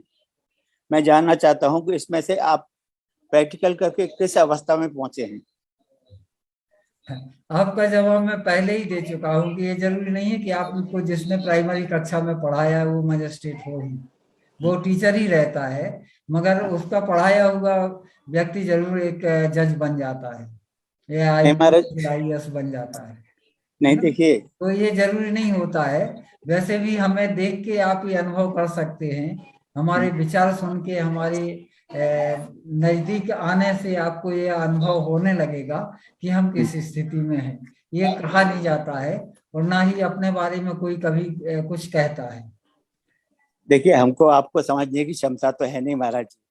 मैं तो स्वयं आपसे ही कहता हूँ, जो आपने स्वावलोकन किया हुआ है उसका मूल तत्व हम जानना चाहते हैं कि आप किस अवस्था में और कैसी स्थिति में आप अपने आप को पा रहे हैं। आप यदि हम आपसे कहें कि आप खजुराहो के बारे में विस्तार से बताइए तो आप बता पाएंगे? यदि आप खजुराहो कभी गए नहीं तो। आप बिल्कुल बता पाएंगे, क्यों नहीं बता पाएंगे? कैसे बता पाएंगे? क्योंकि हमने सब चीज देखी है, अनुभव की है। हाँ, जब तक आप देखेंगे नहीं, अनुभव नहीं करेंगे, तब तक आप उसके बारे में विस्तार से नहीं बता सकते हैं। तो मैं वही आपसे कह रहा हूँ, मैं ये आपने क्या अनुभव किए, आपके अनुभव जानना चाह रहा था। यदि अनुभव नहीं किया होता तो आपसे इतने विस्तार से और इतने कॉन्फिडेंस से नहीं बता सकते थे, क्योंकि ये बातें सीखी नहीं जा सकती हैं। ये किताबी ज्ञान नहीं हो सकता है। तो जब तक आप अनुभव नहीं करेंगे तब तक आप नहीं बता पाएंगे कि पानी ठंडा है या गर्म है, या यहाँ का मौसम कैसा है, यहाँ पे कितने कैसे मंदिर हैं, एक एक मंदिर की कैसी खूबसूरती है, कैसी रास्ता जाती है। यदि आपने वहाँ भ्रमण किया है, आपने वहाँ का अनुभव किया है, तो आप एक एक चीज की व्याख्या बगैर किसी झिझक के कर सकते हैं और मतलब ये कह सकते हैं कि हमने ये देखा है। गुरुजी, मैं आपकी भाषा से ये समझ पा रहा हूँ कि आप मुझे वो ज्ञान नहीं देने चाहते जो आपने अनुभव में लाए। नहीं, ऐसा नहीं है, इसमें हम कोई कंजूसी नहीं करेंगे। हम तो अनुभव हमारा है, हम सबको बांटते हैं, सबको बताते हैं और सबको ज्ञान देते हैं। हमारी इच्छा रहती है कि जो भी व्यक्ति हमसे जुड़ा हुआ है वो इस चीज को और आगे ले जाए, हमसे आगे निकले, ना कि हमसे पीछे रहे। तो अपने अनुभव को जितना ज्यादा हम शेयर कर सकते हैं वो हमारी पूरी कोशिश रहती है। मुरलीधर जी, आप स्वयं गुरुजी से कभी भौतिक रूप से मिल लीजिएगा और आप अपनी शंका का समाधान आपको अच्छे से मिल जाएगा। जैसे कि गुरुजी कह रहे हैं कि वो खुद स्वयं नहीं बता सकते हैं, उनसे मिलकर हमें आभास होगा। तो आप पर्सनली उनसे कभी भी खजुराहो छतरपुर जा करके मिल सकते हैं और फिर आपको अनुभूति होगी कि गुरुजी के पास क्या है। तो थैंक यू, आपके लिए बहुत बहुत धन्यवाद। सीता चतुर्वेदी जी, आप अपना प्रश्न रख सकती हैं। हेलो मैम, मेरी आवाज आ रही है? हाँ बिल्कुल आ रही है।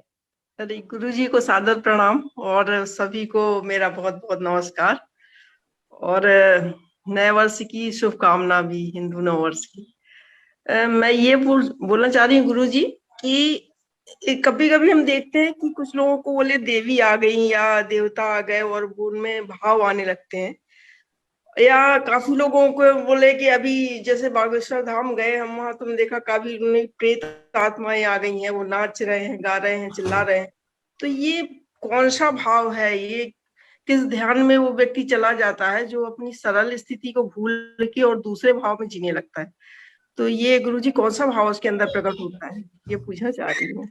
एक्चुअली जो अपना सूक्ष्म शरीर है, एस्ट्रल बॉडी है, ये कभी कभी शरीर से बाहर, जैसे आप स्वप्न देखते हैं जी, स्वप्न में होता क्या है कि आपको एकदम ये लगता है कि हम बिल्कुल ठीक वो उसी तरह से जी रहे हैं जैसे अपनी जिंदगी जीते हैं। आपका सूक्ष्म शरीर बाहर निकल के भ्रमण करता है और वो ये अनुभव करने लगता है। इसी तरह से जैसे आप आगे जाएंगे, मनुष्य शरीर में, आत्म शरीर में आपका प्रवेश होगा तो आपको ये सारे स्वप्न लगने लगेंगे आपके जीवन में जो घटित हो रहा है।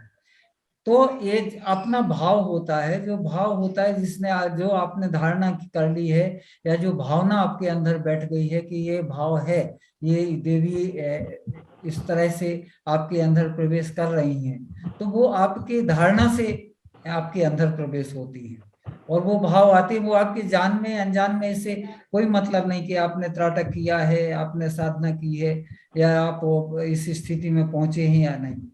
यदि आपके अंदर दृढ़ संकल्प है और भावना उसके प्रति है तो वो भाव में आने लगते हैं। जहां तक सूक्ष्म शरीर के प्रवेश की स्थिति बनती है तो जो आत्माएं हैं, जो अपने जीवन में अतृप्त हैं, वो अपनी तृप्ति के लिए किसी न किसी साधन को ढूंढती हैं।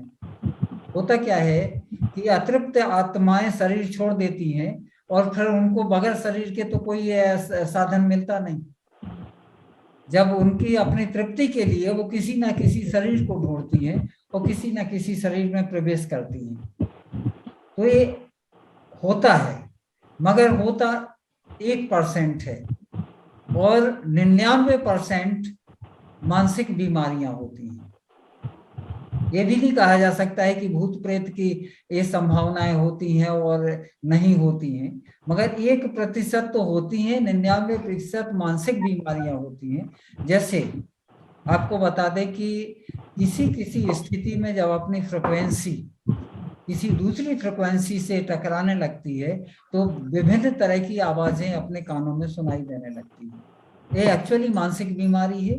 वो आवाजें किसी भूत प्रेत की नहीं होती हैं और उसे साधारणतः मन से उससे ठीक किया जा सकता है।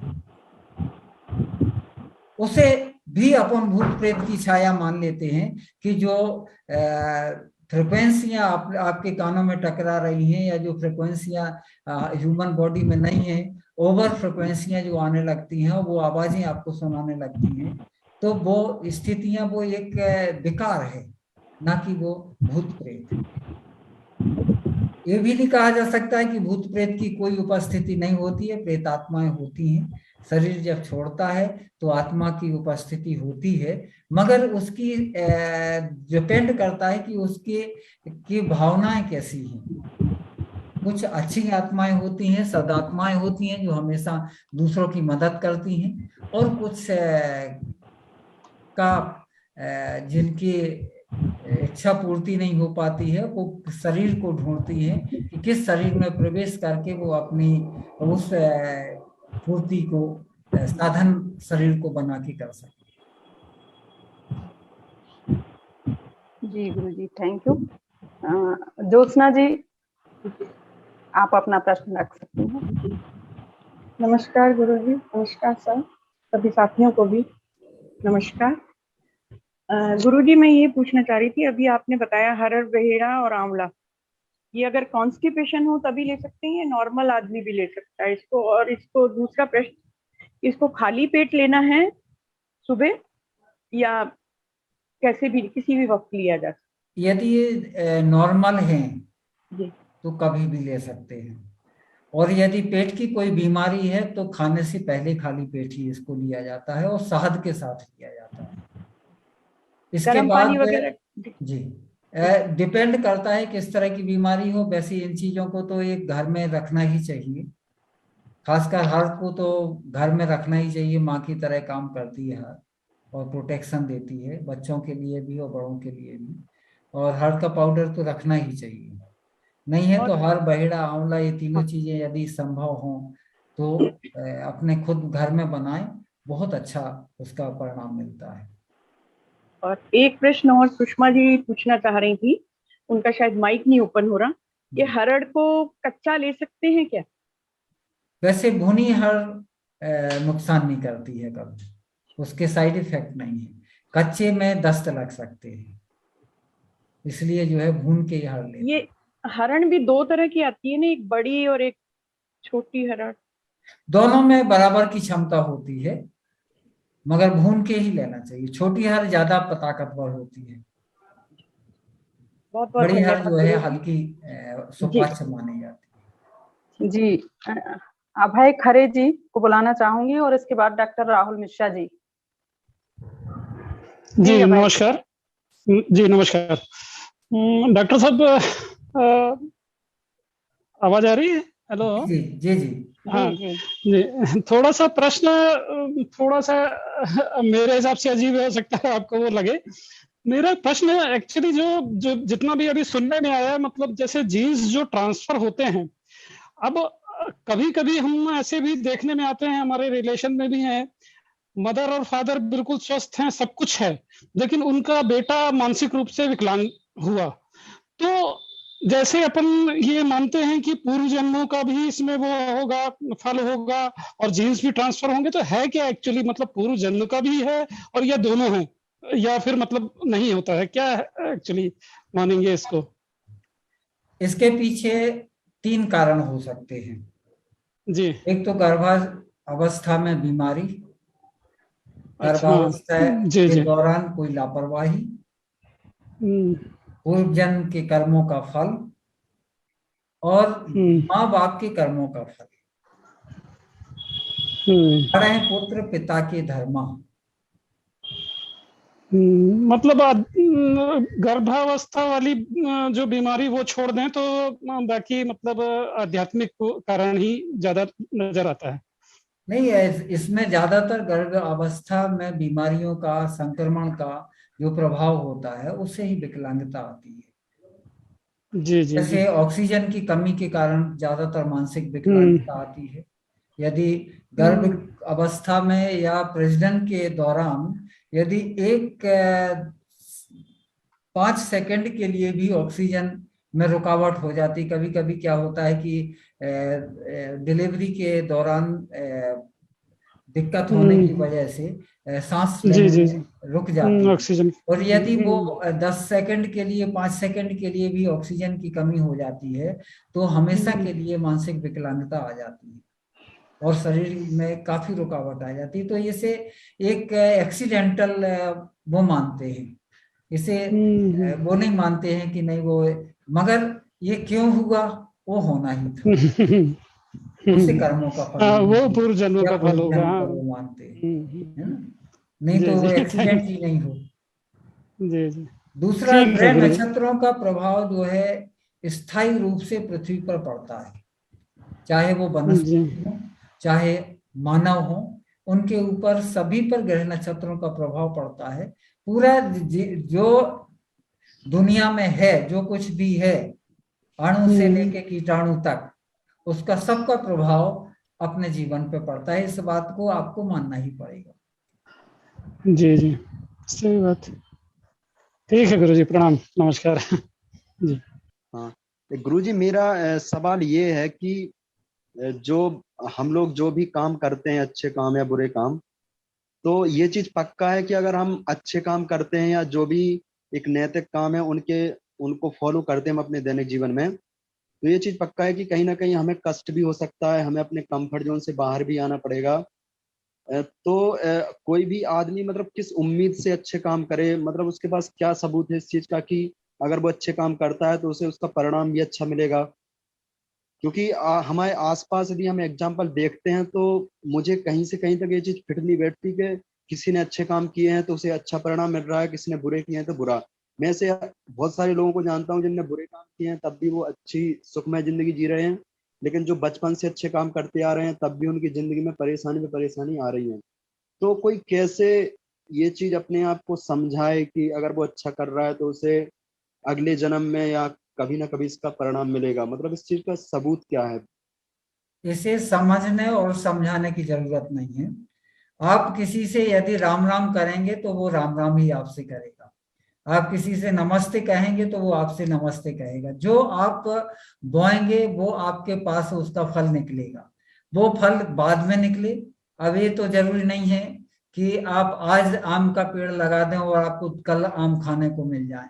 हो सकता है आपको बहुत इंतजार करना पड़े, बहुत उसमें दाना पानी डालना पड़े, खाद डालना पड़े, पानी डालना पड़े, रखवाली करना पड़े, और उसके फल आपको ना मिले, आपके बच्चों को मिले।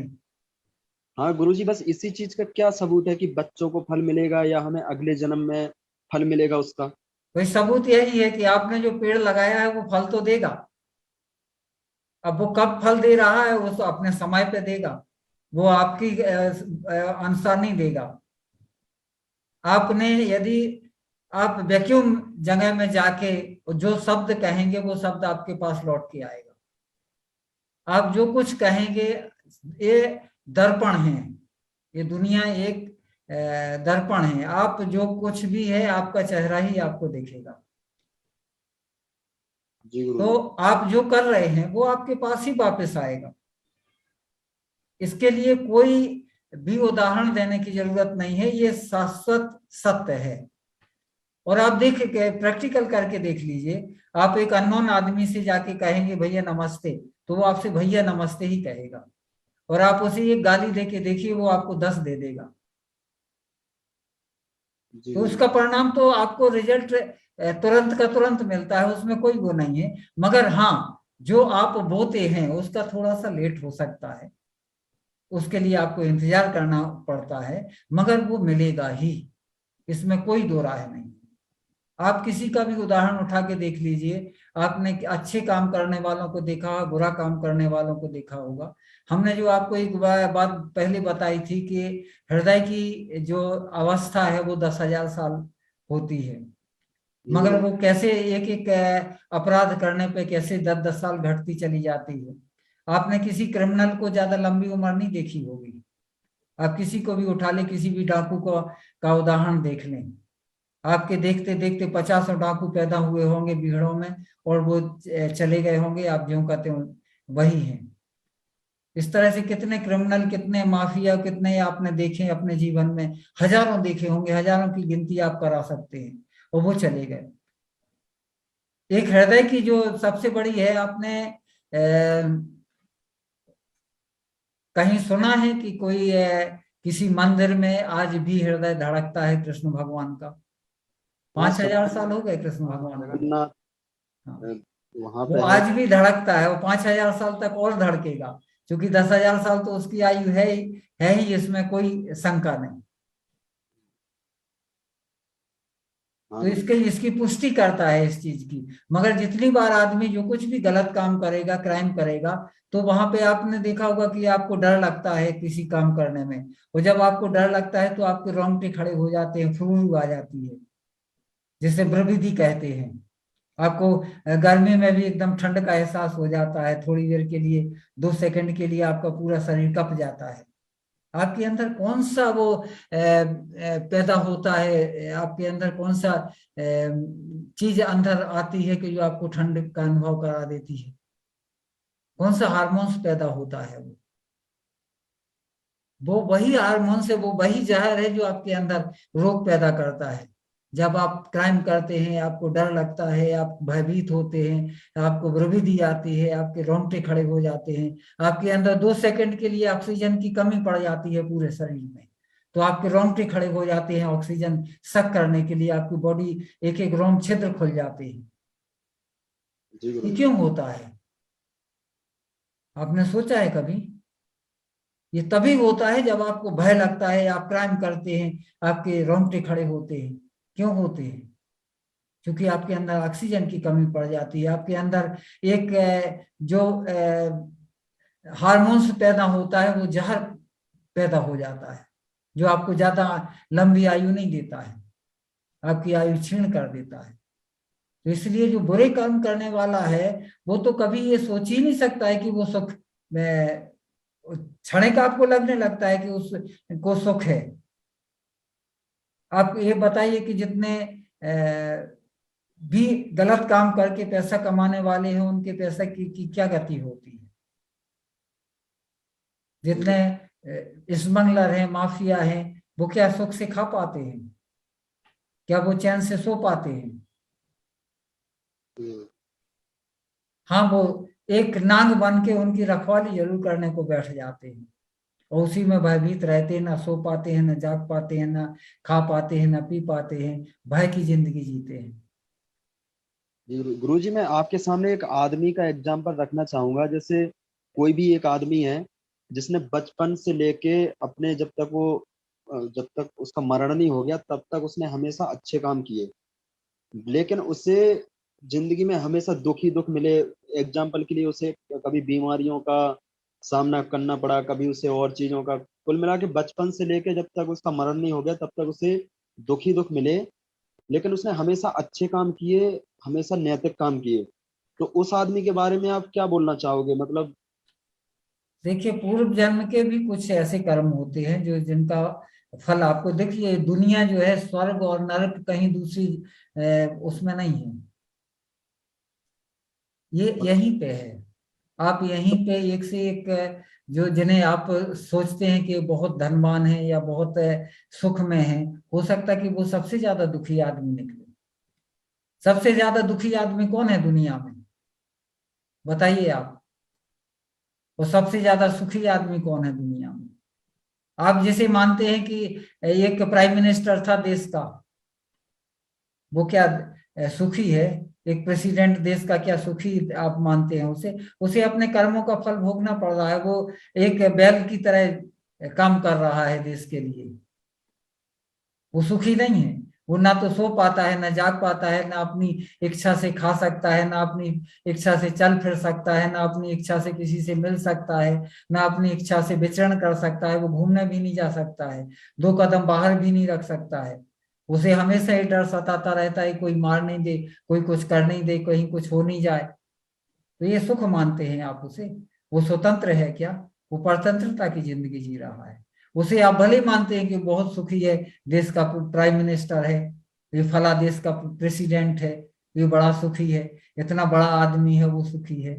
तो इससे आप सुख दुख की का मापदंड नहीं कर सकते। हो सकता है कि उसको पुराने जन्म का कर्ज चुकाना हो, इसलिए वो बैल बन के जुत रहा है।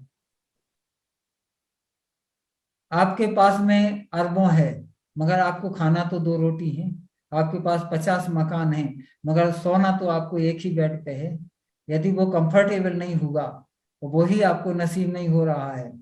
जिनके पास 10 मकान है उनको हो सकता है कि एक बेड भी नसीब नहीं होता हो, उनके लिए कोई स्पेस ना हो। तो ये सारी चीजें कुछ दिखावा में अलग होती हैं, जानने में हमारी आपकी समझ में कुछ अलग आता है, जबकि वास्तविकता कुछ अलग होती है। वो आदमी नहीं सोचता होगा कि वो दुखी है। जो अच्छे कर्म कर रहा है वो उसी में सुखी है। वो जो कुछ उसे मिल रहा है वो ईश्वर का प्रसाद मान के उसे ग्रहण कर रहा है। दुख भी दे रहा है ईश्वर तो ठीक है, धूप में भी चलना है तो वो अच्छा है, वो उससे सामंजस्य बना के चलता है, वो दुखी नहीं है। वो हम आपको लगता है कि वो दुखी जीवन है। एक संत को हम तपस्या करते देखते हैं तो लगता है कि यार ये एक लंगोटी में इतना दुखी है, इसके क्या मिल रहा है इसको, इतनी तपस्या कर रहा है, भूखों मर रहा है, 8-8 दिन 9 दिन का व्रत कर रहा है, ये क्यों भूख से तड़फ रहा है? भाई क्या है इसके पास कमी है? तो कमी नहीं है, वो उसकी स्वेच्छा है, वो उसका सुख है। हम आपको उपवास करने में सुख महसूस नहीं होता है, मगर उनसे पूछिए जो 9 दुर्गा का व्रत कर रही हैं या जो कर रहे हैं, उनसे पूछिए कि उनको उसमें सुख का अनुभव हो रहा है या नहीं। हो सकता हमें उसमें दिख रहा हो कि इनको बड़ा कष्ट है कि ये पूरे दिन खाना नहीं खाते। उनको उसमें आनंद मिल रहा है, वो उनका आनंद है। तो अपने अपने आनंद की अलग अलग व्याख्या होती है। वही चीज आपको सुख देती है, अगले को दुख दे सकती है। वही चीज अगले को दुखी करती है, आपको सुख दे सकती है। तो ये अपनी अपनी चॉइस है, क्या चीज आपको पसंद है। आपको नमक पसंद है, आपको मीठा पसंद है। हो सकता है नमकीन खाने वाले को ये लगे कि यार कहाँ ये इतनी मिठाई कैसे खा जाता है, और मीठा खाने वाले को ये लगे यार ये नमकीन नमकीन क्यों खा रहा है, मीठे की तरफ इसका रुझान ही नहीं है। आप एक दारूखोर को देखते हैं, आपको कितनी घृणा होती है कि इसने क्या पी रखा है, कितना गंद मार रहा है, कितनी नरक की जिंदगी ये जी रहा है। मगर उससे पूछिए कि उसका आनंद उसी में है। अगर वो नहीं पिएगा तो उसे आनंद ही नहीं आएगा, वो उसके अपने आनंद के लिए पी रहा है। तो ये अपनी अपनी खोज है, अपनी अपनी वो है, किसे कहाँ आनंद मिल रहा है। इसे आप देख के व्याख्या नहीं कर सकते, देख के उसके आनंद की अनुभूति आप नहीं कर सकते। उसे किस चीज में आनंद मिल रहा है, वो अपने उसमें मस्त है। तो गुरुजी ये आदमी को जिस चीज में आनंद मिल रहा है वही करना चाहिए, या फिर जो सही है वही करना चाहिए? जो सही है, अगर उसे इस चीज का ज्ञान हो, उसके समझ में तो वही सही है। अब वो आपकी समझ है, आप किस स्थिति में है, आप किस शरीर में है, तो आपको वो दिख रहा है कि ये गलत है और ये सही है। वो जो पहले ही शरीर में जी रहा है उसके लिए तो सब सही और गलत सब बराबर है। उसे उस चीज की अनुभूति ही नहीं है, उस चीज का ज्ञान ही नहीं है। एक बच्चे को क्या ज्ञान है कि वो सही कर रहा है या गलत कर रहा है? एक छोटा बच्चा जाके आपको पकड़ लेता है, यदि उसे ये पता हो कि इससे जल जाना है तो वो काय को पकड़ेगा? तो मैं गुरुजी कुछ बोलना चाहता था, हस्तक्षेप करना चाह रहा था। राहुल, ये जो आपके मन में प्रश्न है उनके संदर्भ में आप आधा घंटे चुपचाप बैठ के विचार करो। है ना। और उस विचार में जो जितने भी प्रश्न आए थे उनको आप समझिए कि आप क्या प्रश्न कर रहे हैं और उसके क्या उत्तर हो सकते हैं। और जैसा गुरुजी आपसे शुरू में बोल रहे थे, जो हमारे अलग अलग 7 शरीर होते हैं, उस हिसाब से जो आपकी स्थिति होगी, जो आपको समझ में आएगा, वही आपके लिए उत्तर सही है ना। और ये आपका खुद का अनुभव है कि लोगों को क्या हो रहा है, तो कृपया करके इसको थोड़ा सा आप आधा पौन घंटे बैठो, चिंतन करो इसमें, और उसके बाद भी कोई विशिष्ट बात आए जिसमें आपको उत्तर नहीं मिल रहा हो, जहां पर आप कंफ्यूजन में हो वहां बात करना, जहां आपको कंफ्यूजन नहीं हो वहां मत करना बात, ठीक है। इस पे आप विचार करो और गुरुजी से फिर आप बात करिए या मेरे से बात करिए। गुरुजी, आप कभी जब भी छतरपुर चलोगे हम भी आ जाएंगे आपके साथ, है ना। Thank you. सभी साथियों को मेरा नमस्कार। गुरुजी, जैसे आपने अभी शरीर की अवस्थाएं बताई, तो हम अक्सर ये पढ़ते हैं कि वृंदावन में, निधिवन में कोई रात में नहीं रुक सकता, वहां रास होती है। यह असीरगढ़ का जो किला है, वहां लाखों लोगों ने चाहा कि देख लें कि कब अश्वत्थामा आकर वहां फूल चढ़ाता है या फिर मैहर की देवी में आला उदल आते हैं। तो ये शरीर की कौन सी अवस्थाएं हैं जो हैं पर दिखती नहीं है? और निधिवन में तो हम रहें तो कहते हैं वो व्यक्ति जीवित नहीं बच सकता, तो ये सब क्या है? एक्चुअली ऐसा नहीं है कि वो आदमी जीवित नहीं बच सकता है। एक्चुअली होता क्या है कि वो निर्वाण की स्थिति में पहुंच जाता है यदि उनको दर्शन हो जाते हैं तो वो स्वयं ही अपना शरीर छोड़ देता है। ये जो आपने यदि अश्वत्थामा है और हनुमान है ना, और आपने यदि परशुराम हैं, ये जो चिरंजीवी हैं, तो ये अभी भी इनका अस्तित्व है और वो आज भी विचरण करते हैं, बशर्ते कि वो हम आपको दर्शन नहीं देते। अगर उन्हें दर्शन दे दिए तो फिर हम आपका शरीर से मोह भंग हो जाता है और हम आप शरीर छोड़ देते हैं कि इस शरीर में क्या रखा है, हम तो आप में ही लय होके चलेंगे, आपके साथ ही चलेंगे। तो वो अलग है कि जैसे मैहर में कहा जाता है कि आला आज भी आता है, फूल चढ़ाता है और किसी को वहां पे वो नहीं परमिट नहीं होता है कि उस पीरियड में कोई रहे। इस तरह की कई हैं। आज भी कृष्ण रास रचाते हैं। आज भी आप जब आप अपना शरीर छोड़ देंगे तो आपकी आत्मा energy can be transfer not to be finish never, है ना। ये एक सिद्धांत है। आप एक मोमबत्ती को बुझा देते हैं तो ये नहीं है कि वो एनर्जी खत्म हो गई है। आपने मोमबत्ती को बुझाया तो वो एनर्जी कहीं ना कहीं ट्रांसफर होगी और इस एटमॉस्फेयर में ही रहेगी। जब आप दोबारा उसको जला देंगे तो वो फिर जलने लगेगी, फिर वापस आ जाएगी। इसी तरह जब आत्मा अपने शरीर को, भौतिक शरीर को छोड़ के आत्म शरीर बाहर निकलता है तो उसका प्रेजेंस इस एटमॉस्फेयर में रहता है। जैसे ये जितनी भी महान आत्माएं हैं, चाहे वो कृष्ण की हो, चाहे राम की हो, और चाहे वो भगवान परशुराम और भगवान बजरंगबली या अश्वत्थामा, ये सब जितने चिरंजीवी हैं वो तो आज भी प्रेजेंट हैं। उनके बहुत सारे चिन्ह ऐसे हैं कि देखने को मिलते हैं, लोगों ने देखे हैं, मगर चिन्ह ही मिलते हैं ना। तो ये इनको नकारा नहीं जा सकता, इनको ये नहीं कहा जा सकता कि ये झूठ है या ये अफवाह है या कृष्ण लीला नहीं करते हैं। तो वहां पे ऐसा घटित होता है और ये आत्म शरीर से घटित होता है। आत्मा तो अजर अमर है और उसका प्रेजेंस रहता है। अब वो कितने किस स्थिति में कब कौन एनर्जी, आपने देखा होगा कि फॉग होता है।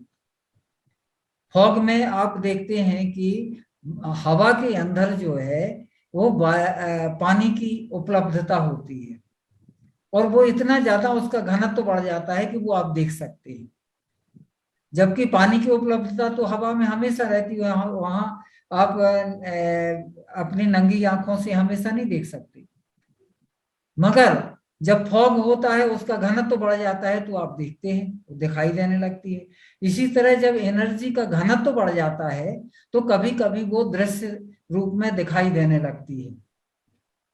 और उसे आप चमत्कार मानते हैं, भूत प्रेत मान लेते हैं, या आत्मा की उपस्थिति मान लेते हैं, तो वो एनर्जी जब उसका घनत्व बढ़ जाता है तो वो दिखाई दे जाती है, और जब उसका घनत्व कम हो जाता है तो वो दिखाई नहीं देती है। जैसे फॉग दिखाई देने लगता है, हवा में जब पानी का घनत्व ज्यादा होता है तो वो दिखाई देने लगता है, और जब कम होता है तो वो नहीं दिखाई देता है। इसी तरह से जब आप त्राटक करते हैं, आत्म साधना करते हैं, और आप जब कंसंट्रेशन करते हैं तो कई चीजें ऐसी होती हैं। त्राटक की कई विधियां हैं, जैसे ज्योति त्राटक है। आप में से किसी ने ज्योति त्राटक किया होगा। ज्योति के निचले बिंदु में जो खाली स्थान होता है ज्योति का, उसमें हमेशा ध्यान किया जाता है त्राटक में। और ज्योति का स्वरूप जो इस तरह से होता है, ज्योति का स्वरूप, तो जो इस तरह के स्वरूप में जो ज्योति के बीच जो होता है वो खाली स्थान होता है। यदि वहां आप त्राटक करेंगे तो आंखों में जलन नहीं होगी, और वहां पे कई अनुभूतियां होती हैं, कई चीजें दिखाई देने लगती हैं जब आप काफी देर तक कंसंट्रेट करते हैं। तो वो एक एनर्जी का घनत्व ही होता है। ऑरा एनर्जी कैसे आप देखते हैं, इसी से आप ऑरा एनर्जी देखते हैं। ऑरा एनर्जी क्या है, सभी को नहीं दिखाई देता, मगर किसी किसी को स्वाभाविक रूप से देखते हैं कि आप कभी कभी किसी के सामने आते ही उसके ऑरा पे आपकी दृष्टि पड़ती है, वो आपको एक कलर दिखाई देने लगता है उसके चारों तरफ, वो उसकी ऑरा एनर्जी है। कभी कभी आप कोशिश करने के बावजूद भी नहीं देख सकते हैं, मगर यदि आप त्राटक करते हैं, ऑरा साधना आपने की है, चंद्र त्राटक आपने किया है, ज्योति त्राटक आपने किया है, बिंदु त्राटक आपने किया है, तो ये सारी चीजें दृश्य होने लगती हैं। ये फिर चमत्कार नहीं रह जाता है, वो आपका कंसंट्रेशन और आपकी आइज की कैपेसिटी इतनी बढ़ जाती है कि आप उसको कम घनत्व में भी उस एनर्जी को देखने लगती हैं। तो ये यदि आपके अंदर कैपेसिटी है देखने की, तो आप उन आत्माओं को भी देख सकती हैं जो यहाँ विचरण कर रही हैं। क्योंकि करोड़ों आत्माएं विचरण कर रही हैं आपके इर्द गिर्द, आप कहीं अकेले नहीं होते हैं। इसीलिए माना जाता है कि ईश्वर ओमनी प्रेजेंट है, ओमनी पेटेंट है, आपके चारों तरफ आपको कोई देख रहा है, आप क्या कर्म कर रहे हैं, आप अकेले नहीं हैं। इसीलिए शुभ कर्म के लिए बोला जाता है। सर मैं वाराणसी से बोल रहा हूँ, और सर मेरा प्रश्न ये है कि सर मेरा वेट नहीं सर बढ़ रहा है सर, और सर खाया पिया बहुत कम लगता है सर, भूख भी कम लगती है, ये सब सर प्रश्न है, और सब अच्छा है सर। सुबह नाश्ता में आप पपीता लेने लगे तो आपका लीवर बहुत अच्छा काम करने लगेगा, भूख बढ़ जाएगी। और शाम को सोने से पहले मीठा दूध लेने लगे तो आपका पेट बढ़ने लगेगा। सर केला और दूध भी ले लेता हूँ सर मॉर्निंग में कभी कभी। केला के साथ में कोई भी लिक्विड नहीं लेना है। अच्छा सर। वो नुकसानदायक होता है। केला के साथ पानी लेना है, ना दूध लेना है। किसी भी तरह का केले के साथ लिक्विड नहीं लेते हैं। वैसे जो बनाना शेक वगैरह की अपने यहाँ प्रथा चल गई है, बहुत गलत है। ये स्वास्थ्य के लिए अच्छी नहीं होती है। इसलिए केले को अलग से खाएं, केले के बाद कुछ नहीं पिए, दूध वगैरह या कुछ भी नहीं लें, कोई भी लिक्विड नहीं लें केले के बाद। ठीक है। यस। तो आप सुबह पपीते का और शाम को गुनगुना दूध, वो भी मीठा दूध होना चाहिए, सोने से पहले उसको लेने लगे। और यदि गुड़ या शक्कर डाल सकते हैं। हाँ, दिन में अगर गुड़ या शक्कर डाल सकते हैं। हाँ, कुछ भी गुड़ डाल ले या शक्कर डाल ले, कुछ भी डाल ले, मिश्री डाल ले तो और अच्छा है, क्योंकि उसका नुकसान नहीं होता है। और दूध में रोटी मीड़ के भी खाएं तो वो बड़ी जल्दी स्वास्थ्य को वर्धन करती हैं। गुड़ खाने लगे सोने से पहले, वो भी स्वास्थ्य वर्धन करती हैं। तो सर मॉर्निंग में सर चने भी ले लेता हूँ सर। वो ठीक है, अंकुरित चना अच्छे हैं, है ना। बेटा, जो गुरुजी ने आपको सजेस्ट किया उसके अलावा जो आपको करना है, कुछ चीजें मना की उसको करिए। सुबह पपीता खाइए, शाम को दूध में शक्कर डाल के, मिर्ची डाल के, गुड़ डाल के पीजिए। केला खाइए, और उसके अलावा जो भी आपको लगता है प्रोटीन वगैरह डाइट, उस हिसाब से खाइए। और जब भी आप पपीता खाते हैं उसके तुरंत बाद मत खाइए, कुछ चीज थोड़ी देर रुक के खाइए। फलों को और सामग्रियों को दूर दूर रखना चाहिए। तो गुरुजी, आपसे बहुत सारी बातें हम लोग सुनने मिली। ये initiation of inner change centre से कौन पूछना चाहता है? पवन है कि? सर मैं पूछना चाहता हूँ। हाँ पवन। बोलिए, आप ये पूछ लीजिए, मैं जाता हूँ आप सर मौका जरूर गुरुजी देंगे। से कि जैसे मैं दोनों टाइम कुछ न कुछ या तो एक्सरसाइज करता हूँ या वर्कआउट करता हूँ, तो मैं ये जानना चाहता हूँ आपसे कि अगर हम मॉर्निंग में हेवी एक्सरसाइज करते हैं तो इवनिंग में योगा आसन जो वो कर सकते हैं क्या? इवनिंग में कर सकते हैं, मगर कुछ खाए पिए बगैर। जैसे आपने दोपहर में खाना खाया है और इवनिंग में अगर डिनर के पहले आप करते हैं तो आप कर सकते हैं। वो भी जो है कोई ऐसी आसन वगैरह इतना ज्यादा वो नहीं करें कि जिसमें आपके पेट पे ज्यादा वजन आ रहा हो। मतलब मॉर्निंग में ही करना चाहिए योग, और एक्सरसाइज शाम को कर लें। सबसे बढ़िया जो है वो एक्सरसाइज योग जो भी है वो मॉर्निंग का ही है। Okay sir. ना खाने के बाद में ये सारी चीजें नहीं करनी चाहिए। Okay sir. तो गुरुजी आपको बहुत बहुत धन्यवाद, नमस्कार। सभी बहुत दर्शकों बहुत को आभार। नमस्कार। सभी दर्शकों का, सभी हमारे जो प्रतिभागी हैं उनका भी हम इधर से धन्यवाद देते हैं।